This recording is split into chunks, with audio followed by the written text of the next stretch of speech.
नमस्ते बच्चों। आज के क्लास में हम लोग क्लास 9th के लिए सोशल साइंस से सिविक्स से चैप्टर 2 लोकतंत्र क्या और क्यों पाठ के प्रश्न उत्तर को देखेंगे। तो हम लोग शुरू करते हैं इस पाठ के प्रश्न उत्तर को।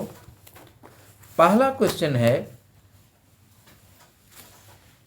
इनमें से कौन लोकतंत्र के लिए आवश्यक नहीं है? क में है लोगों द्वारा चुनी हुई सरकार हो, ख में है चुनाव निष्पक्ष हो, ग में है न्यायालय पर किसी व्यक्ति का नियंत्रण हो और घ में है सरकार द्वारा लिए गए फैसलों में लोगों की भागीदारी हो। तो इन विकल्प में कहता है लोकतंत्र के लिए कौन आवश्यक नहीं है। तो इसमें आंसर होगा न्यायालय पर किसी व्यक्ति का नियंत्रण हो।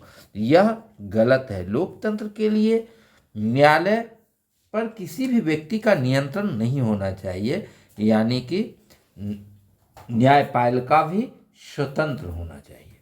अब दूसरा क्वेश्चन है, आज दुनिया में सबसे बेहतर शासन किसे माना जाता है? क में है लोकतांत्रिक शासन व्यवस्था को, ख में है सैनिक शासन व्यवस्था को, ग में है कम्युनिस्ट शासन व्यवस्था को और घ में है राजशाही शासन व्यवस्था को। तो दुनिया में आज सबसे बेहतर शासन लोकतांत्रिक शासन व्यवस्था को माना जाता है और विश्व के अधिकांश देशों में लोकतांत्रिक शासन व्यवस्था का ही प्रचलन है। तो इसका हो जाएगा 2 का क। तीसरा क्वेश्चन है, लोकतांत्रिक एवं गैर लोकतांत्रिक शासन व्यवस्था में अंतर किस आधार पर किया जा सकता है? क में है मतदान के अधिकार के आधार पर, ख में है बहुदलीय व्यवस्था के आधार पर, ग में है समय सीमा के अंदर चुनाव होने के आधार पर और घ में है सरकार के निर्णय प्रक्रिया के आधार पर। तो अगर इसमें हम विकल्प को देखें तो सभी विकल्प सही प्रतीत होता है, लेकिन सबसे ज़्यादा सरकार के निर्णय के प्रक्रिया के आधार पर। तो ये अब हम लोग देखते हैं अगला क्वेश्चन। अगला क्वेश्चन है, लोकतंत्र में शासन कौन करते हैं? क में है जनता, ख में है सैनिक, ग में है न्यायाधीश और घ में है चुनाव आयोग। तो लोकतंत्र में जनता शासन करते हैं, जनता के द्वारा शासन किया जाता है। तो इसका आंसर हो जाएगा क। पांचवा क्वेश्चन है, सैनिक शासन में शासन की जिम्मेदारी किसके हाथ में होती है? क में है संसद के हाथ में, ख में है जनता के हाथ में, ग में है सेना या फौज के हाथ में और घ में है न्यायाधीशों के हाथ में। तो सैनिक शासन व्यवस्था में शासन की जिम्मेदारी सेना या फौज के हाथ में होती है। तो इसका आंसर हो जाएगा ग। अगला छठा क्वेश्चन है, वर्ष 2005 में बिहार विधानसभा के चुनाव में अनीता भी अपने माता पिता के साथ वोट देने गई थी, लेकिन अनीता को वोट देने से रोक दिया गया। कहा गया कि उसकी उम्र अभी वोट देने की नहीं हुई है। आप यह बताएं कि भारत में वोट देने की न्यूनतम उम्र क्या है? क में है 20 वर्ष, ख में 21 वर्ष, ग में 18 वर्ष और घ में 16 वर्ष। तो भारत में वर्तमान में वोट देने की न्यूनतम उम्र 18 वर्ष है। तो इसका आंसर हो जाएगा ग, 18 वर्ष। अब 7वां क्वेश्चन है, यहाँ आपके सामने कुछ शासन व्यवस्था का प्रारूप है, उसके सामने देशों के नाम हैं जो गलत हैं, आप मिलान कर उसे ठीक करें। अर्थात 7वां क्वेश्चन में जो है सो मिलाना है। लोकतांत्रिक शासन व्यवस्था भारत में है तो इसको भारत से मिला देना है। सैनिक शासन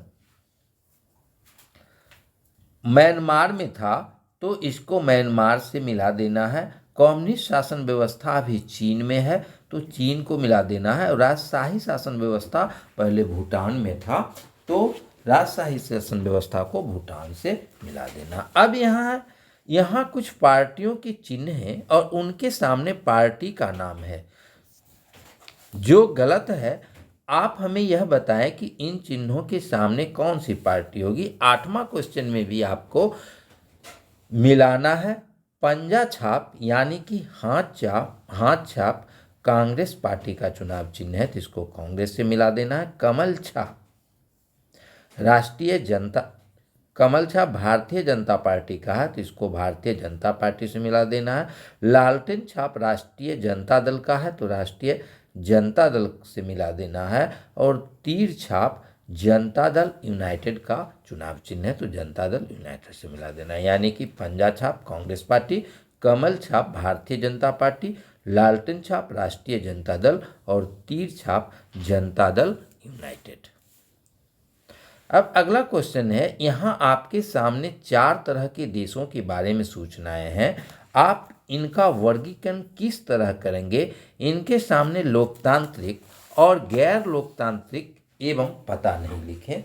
देश क में है जहां शासन लोग अपने प्रतिनिधि के माध्यम से करते हैं, यानी कि वैसी शासन व्यवस्था जिसमें जनता के चुने हुए प्रतिनिधि के द्वारा शासन किया जाता है, अर्थात जनता के चुने हुए प्रतिनिधि शासन में भाग लेते हैं, वह किस तरह का होगा? तो वैसी शासन व्यवस्था होगी लोकतांत्रिक। तो यहाँ पर आपको लोकतांत्रिक लिख देना है। दूसरा है, देश ख में शासन में फैसला लेने की शक्ति केवल सेना को है, तो जहाँ पर सेना शासन करती है और सैनिक शासन होता है तो यह गैर लोकतांत्रिक होगा। तो यहाँ पर आपको गैर लोकतांत्रिक लिखना है। तीसरा है, ग में जहां पुरुषों के मत का महत्व महिलाओं से अधिक होता है, तो इसमें पता नहीं लिखना है। अगला है, देश घ जहां वोट देने का अधिकार सभी लोगों को नहीं है, तो जहां पर वोट देने का अधिकार सभी लोग को नहीं है वह भी गैर लोकतांत्रिक देश होगा। तो यहाँ पर गैर लोकतांत्रिक आपको लिख देना है। अब अगला क्वेश्चन देखेंगे, अगला 10 है, यहाँ भी 4 अन्य देशों के बारे में सूचनाएं दी गई है। इन सूचनाओं के आधार पर इन देशों का वर्गीकरण किस तरह करेंगे? यहाँ भी इनके आगे लोकतांत्रिक, गैर लोकतांत्रिक एवं पता नहीं लिखे। क में है, देश क चुनाव में एक ही दल के उम्मीदवार खड़े हों, तो चुनाव में जिस जगह एक ही दल के उम्मीदवार खड़ा होते हैं वह भी गैर लोकतांत्रिक है, यानी कि लोकतांत्रिक देशों में बहुदलीय पद्धति होती है, तो यहाँ पर हमको लिख देना है गैर लोकतांत्रिक। अब दूसरा है, देश ख स्वतंत्र चुनाव आयोग नहीं है, तो जहाँ पर स्वतंत्र चुनाव आयोग नहीं है वह भी गैर लोकतांत्रिक देश होगा, यानी कि लोकतांत्रिक देश में स्वतंत्र चुनाव आयोग होता है, तो यहाँ पर हमको लिख देना है गैर लोकतांत्रिक। अब है, ग में देश ग धर्म के आधार पर मत देने का अधिकार है, तो जहाँ पर धर्म के आधार पर मत देने का अधिकार है वह भी गैर लोकतांत्रिक होगा, गैर लोकतांत्रिक लिख देना है इसमें भी। अब अगला है, देश घ मत देने से बुजुर्गों को रोका गया, तो लोकतांत्रिक देश में सभी को मत देने का अधिकार होता है, जहाँ पर मत देने से किसी को रोका जाता है तो वह भी गैर लोकतांत्रिक होगा, यानी कि इस क्वेश्चन में 10वां क्वेश्चन में सभी गैर लोकतांत्रिक देश के उदाहरण हैं। अगला क्वेश्चन 11 है, नीचे लोकतंत्र के बारे में कुछ गलत वाक्य हैं, हर एक में की गई गलती को पहचानें और इस आधार पर उसे ठीक कर लिखें। क में है, लोकतांत्रिक शासन में सभी लोगों की भागीदारी हो ही नहीं सकती क्योंकि सभी व्यक्ति समान नहीं होते हैं, यह कथन गलत है, इसको हमें ठीक करना है। लोकतांत्रिक शासन प्रणाली में सभी लोगों की भागीदारी सुनिश्चित होती है क्योंकि सभी लोगों को समान अधिकार प्राप्त होता है, यानी कि वोट देने का समान अधिकार सभी लोगों को प्राप्त होता है। अब दूसरा क्वेश्चन है, ख में लोकतांत्रिक सरकार यदि गलत फैसला लेता है तो उसे लोग सहज स्वीकार कर लेते हैं, तो यह भी कथन गलत है। लोकतांत्रिक सरकार में अगर सरकार गलत फैसला लेती है तो लोग उसका विरोध करते हैं और फैसला वापस लेने के लिए दबाव डालते हैं। जिसको ऐसे लिखेंगे, लोकतांत्रिक सरकार जल्दीबाजी में गलत फैसला ले लेती है तो जनता इसका विरोध करती है तथा फैसला वापस लेने के लिए दबाव डालती है। अब गौ में है, जिन देशों में चुनाव होता है वहाँ माना जाता है कि वहाँ लोकतांत्रिक शासन व्यवस्था है। तो इसमें जोर देना है, जिन देशों में स्वतंत्र एवं निष्पक्ष चुनाव होता है वहाँ माना जाता है कि वहाँ लोकतांत्रिक शासन व्यवस्था है। अब घ में लोकतंत्र में सरकार पर नियंत्रण नहीं होती है, सरकार फैसला अपने इच्छानुसार लेती है। यह भी गलत है, लोकतंत्र में सरकार पर जनता का नियंत्रण होता है और यदि सरकार गलत फैसला लेती है तो जनता उसे बदलने का प्रयास करती है और जनता फैसला बदलने के लिए सरकार पर दबाव डालती है। अब अगला क्वेश्चन है, यह कोई आवश्यक नहीं कि लोकतंत्र में स्वतंत्र न्यायपालिका हो। यह भी कथन गलत है, लोकतंत्र में स्वतंत्र न्यायपालिका होती है। अब 12 क्वेश्चन है, नीचे कुछ वक्तव्य दिए गए हैं, इनमें से किसी लोकतंत्र के खिलाफ मानते हैं और क्यों। पहला है, लोकतंत्र में सभी लोगों का वोट का मूल्य बराबर होता है। यह कथन सही है क्योंकि लोकतंत्र में सभी लोगों के वोटों का मत मूल्य बराबर होता है। ख में है, लोकतांत्रिक सरकार लोगों के कल्याण के लिए कार्य करती है। यह भी कथन सही है, लोकतांत्रिक देश में सरकार का मुख्य उद्देश्य लोगों का कल्याण करना होता है। तीसरा है, लोकतांत्रिक सरकार ज़्यादा मनमानी करती है। यह गलत है। और अगला है, लोकतांत्रिक देश में सरकार लोगों के प्रति उत्तरदायी होती है। यह भी सही है, तो इसमें गौ गलत है, लोकतांत्रिक सरकार ज़्यादा मनमानी करती है, गलत है। लोकतांत्रिक सरकार ज़्यादा मनमानी करती है, यह लोकतंत्र के खिलाफ मत है क्योंकि लोकतंत्र में मनमानी की कोई जगह नहीं होती। इसमें जो भी निर्णय लिए जाते हैं वह बहुमत को ध्यान में रखकर लिए जाते हैं। अब अगला क्वेश्चन है, नीचे कुछ कथन दिए गए हैं जिनमें कुछ लोकतांत्रिक एवं गैर लोकतांत्रिक हैं। आप बताएं कि यह कथन लोकतांत्रिक एवं गैर लोकतांत्रिक क्यों है। इसमें आपको लिखना है, सभी में अगर लोकतांत्रिक है तो क्यों लोकतांत्रिक है और अगर गैर लोकतांत्रिक है तो क्यों है। क में भारत सरकार के एक मंत्री ने कहा कि संसद को ऐसे कानून बनाने चाहिए जो प्रेस की स्वतंत्रता पर प्रतिबंध लगाए। क्वेश्चन कह रहा है, भारत सरकार के एक मंत्री ने कहा कि संसद को एक ऐसे कानून बनाने चाहिए जो प्रेस की स्वतंत्रता पर प्रतिबंध लगाए। यह वाक्य जो है सो गैर लोकतांत्रिक है क्योंकि प्रेस देश का चौथा स्तंभ है। यह जनता की आवाज़ को सरकार तक पहुंचाती है, इस पर प्रतिबंध नहीं लगाना चाहिए। इसको ऐसे देख लें आप, उपर्युक्त कथन गैर लोकतांत्रिक है क्योंकि प्रेस देश का चौथा स्तंभ है, यह जनता की आवाज़ को सरकार तक पहुंचाती है, इस पर प्रतिबंध नहीं लगाया जाना चाहिए। दूसरा है, मुखिया जो एक बुजुर्ग महिला को वोट देने से इस आधार पर मना कर देता है कि वह अनपढ़ थी, तो यह भी वाक्य जो है गैर लोकतांत्रिक है क्योंकि लोकतंत्र में शिक्षित एवं अशिक्षित दोनों को मत देने का बराबर का अधिकार है। तीसरा अब है ग, बिहार सरकार ने दलितों के विकास के लिए महादलित आयोग का गठन किया है। बिहार सरकार ने दलितों के विकास के लिए, तो यह लोकतांत्रिक है क्योंकि सरकार पिछड़े एवं दलितों के उत्थान के लिए आयोग का गठन कर सकती है। अब अगला क्वेश्चन है, महिला संगठनों ने संसद में अपनी पूर्ण भागीदारी के लिए आरक्षण की मांग की है। यह भी कथन लोकतांत्रिक है क्योंकि विचार एवं अभिव्यक्ति की स्वतंत्रता सभी को प्राप्त है। अब 14 क्वेश्चन है, बिहार में एक गांव ऐसा है जहां अभी तक एक भी स्कूल नहीं खुला है। इस गांव के लोगों ने एक बैठक कर सरकार की ध्यान इस ओर दिलाने के लिए कई तरीकों पर विचार किया। इसमें कौन सा तरीका लोकतांत्रिक नहीं है और क्यों। तो इस क्वेश्चन में क में कह रहा है, अदालत में शिक्षा पाने के अधिकार को अनिवार्य एवं मौलिक अधिकार बनाते हुए केस दायर किया, तो यह लोकतांत्रिक है। क्योंकि अगर शिक्षा का अधिकार हमें मौलिक अधिकार प्राप्त है, अगर सरकार इसको देने में विफल रहती है तो हम कोर्ट जा सकते हैं। यानी कि 6 से 14 वर्ष के बच्चों को शिक्षा का अनिवार्य मौलिक अधिकार प्रदान किया गया है।